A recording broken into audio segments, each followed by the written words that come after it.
sad and shocking new details emerge about the death of porn star August Ames, who tragically took her own life at only 23.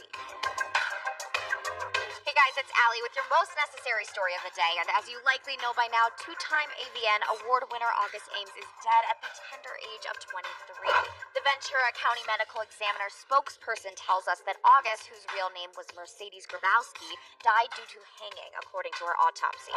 Her death, as you've no doubt heard, came just days after she was cyberbullied for a supposed homophobic remark. She warned a fellow female performer who replaced her in a porn scene that she would be working with a crossover performer who had just done a gay sex scene. For August and most female performers, the elevated HIV risk of working with crossover performers is unacceptable and has made it an industry-wide taboo, one that is not understood outside the porn community.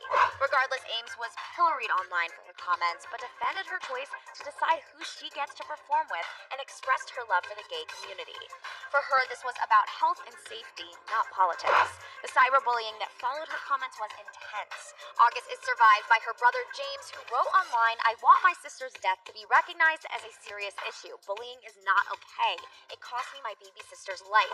There's much more to this story, though. In the months leading up to Ames's death, she admitted during an interview with Holly Randall's Unfiltered podcast that she struggled with bipolar depression, saying, "Some days I'll be fine, and if I'm not doing anything, I'll get these awful flashbacks to my childhood and get very depressed. I can't get out of bed and have to cancel my scenes for like a week or two."